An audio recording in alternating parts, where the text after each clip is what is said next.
I'm Officer Carlos Cortez, and I am a Public Information Officer with the Montgomery County Police Department.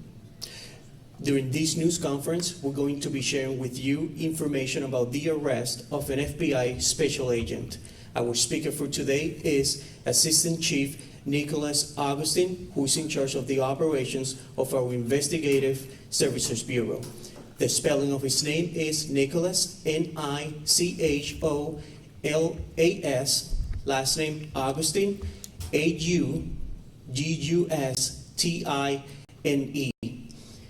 At the end of the news conference, we're going to be taking questions for about 10 minutes regarding only on the charges this special agent is facing today.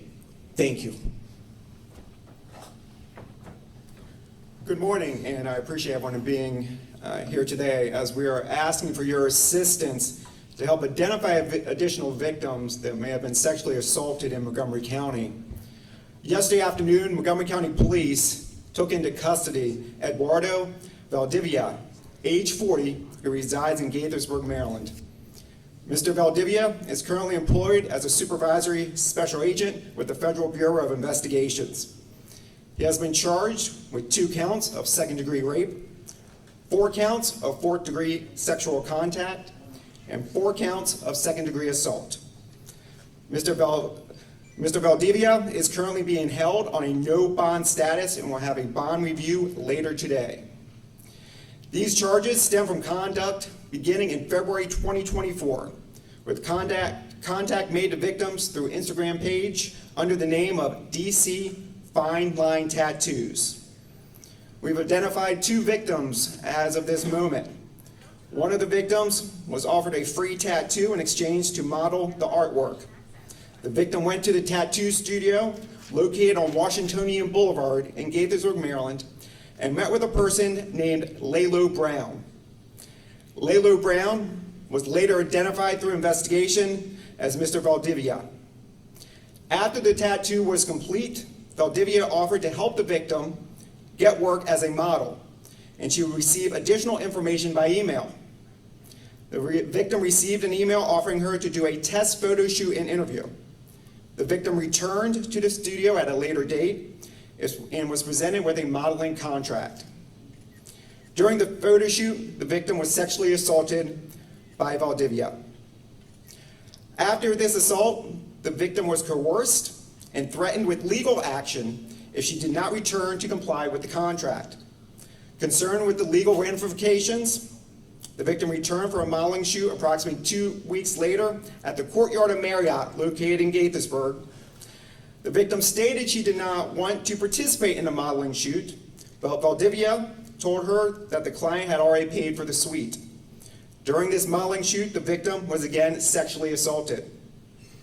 Through investigation, a second victim was located, which had a similar introduction to Valdivia through the Instagram account DC Fine Line Tattoos. The victim received a tattoo and was told about a modeling opportunity that his friend would reach out to her. The victim received an email offering the modeling photo shoot and that she would meet a photographer by the name of El Boogie. When she arrived to the photo shoot, she was met by Valdivia. She was presented with a contract to sign and told Valdivia that she did not want to do anything sexual in nature. During this photo shoot, this victim was sexually assaulted. Several modeling photos have been seen on 2 Instagram accounts, the first being DC Fine Line Tattoos, and the second Exterior Models on Instagram. We are asking for anyone that had prior engagement or business with DC Fine Line Tattoos, Valdivia, who often used the name Lalo Brown, and El Boogie, to contact the Montgomery County Police Special Victims Investigations Division at 240-773-5050. We are committed to investigating every allegation of sexual assault, supporting the victims of assault, and reducing re-traumatization of these victims. I would like to thank the victims that did come forward that have now stopped this contact going on in our community and being brave to come forward to notify the police about what was going on, which most likely saved many other people from being victimized.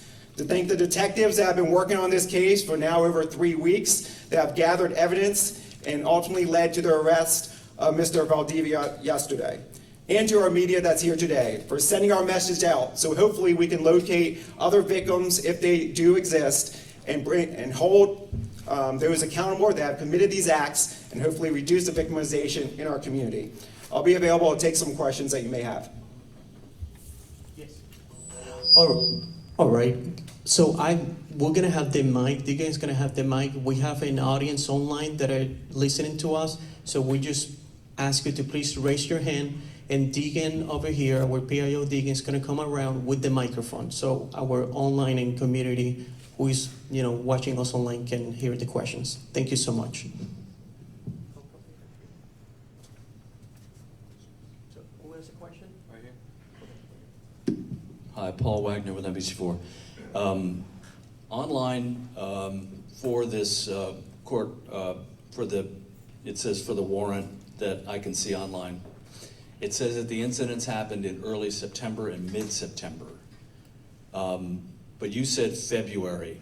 So did the alleged scheme begin in February and the incidents happened in September? And I have a follow-up question. Sure. So we talk about the first victim that came forward. The second victim we have located actually occurred before the first victim's time frame.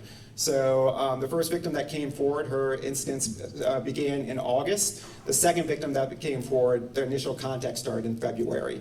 So she was actually sexually assaulted first before we were notified of the second victim. So you believe that this alleged scheme was going on from February until September? At least since February. It's the earliest date we have so far. It could have started with other victims before that, but we were notified of this incident in late October, and that's when we began our investigation. And was the agent the one who actually gave the tattoo, and was he on duty at the time? So he's the one that actually gave the tattoo, but these incidents occurred in the late hours of the day as well as on the weekend. I'm not familiar with his work schedule, but these did happen the late night and on the weekend hours. So Mike Kunzelman from the Associated Press. Do you have any indication whether he operated a legitimate tattoo business or modeling business, or was this somehow a front to access victims in your... So he did lease space at this at the location on Washingtonian Boulevard. There is no licensing procedure for tattoo artists to have a certain license to do tattooing. So he did have a business that was located in these suites on Washingtonian Boulevard. And for this period of time, we don't know how long the business had been open, but he has been doing tattoos at least since February, we can tell.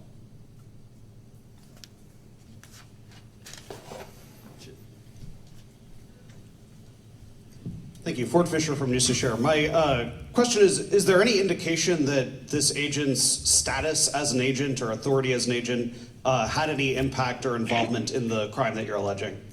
So to our knowledge, our victims did not know of his employment status as an FBI agent, nor either knew his true real identity. So that is why we do present those two other names out today, because they do not know him as Mr. Valdivia. They know him under Lalo Brown or El Boogie. Hello, thanks for taking questions. Did the victims know each other at all, or was this all just kind of random through social media that they all kind of came in contact with each other? They did not know each other directly. Through getting information, looking at the Instagram pages, they were able to identify each other and had associates in common, and began talking. And that's why we're trying to bring this forward today, is have people talk about this conversation. Those that have went there and even got a tattoo and understand the circumstances, even if they were not sexually assaulted, we want to hear from them, to hear about what happened while they were getting tattooed, if they were offered to do any modeling, so we can understand the situation.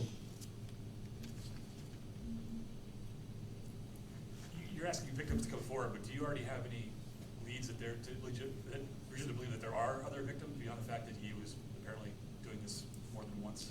So we just have the 2 victims at this time. We don't have any particular things saying there is other victims, but we want to ensure if there is that they do come forward, because in these 2 instances, these victims felt they were held back because they signed a contract to do this type of work and did not come forward about that because of whatever was in the contract at the time. So we want the community to know that no matter if you sign a contract, that does not allow for you to be sexually assaulted. And we want the victims to come forward, whether they sign something that says confidentiality or anything like that, to come forward, tell us about it so we can help them and provide closure to them.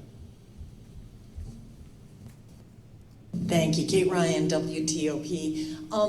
Is there any indication that he was targeting a particular demographic, either age of, a lot of young people want to get into modeling as early as their teens, and was the language an issue at all? Yeah, we don't see any language issues. Both of our victims were in their 20s. Again, all the original contact was coming through the Instagram site. So as our victims interacted with the Instagram site, whether by following or liking something, he would then, or this Instagram page would then reach out to them and offer them the opportunity for a tattoo or modeling services. Hi, that was loud, sorry. I'm Ashlyn Campbell, I'm with MoCo 360. Did you guys arrest him, and if so, where, or did he turn himself in? He was arrested yesterday by our officers in Greenbelt.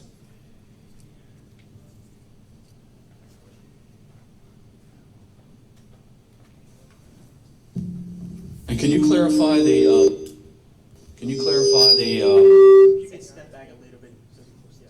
clarify the actual sexual assaults, that one took place in the tattoo parlor and the other one took place in a suite at the hotel, is that correct? So for one of our victims, it occurred in the tattoo studio, which is pretty close to the courtyard of Marriott. And the second assault took place in the courtyard of Marriott. For our other victim, they were assaulted at the tattoo studio located on Washingtonian Boulevard.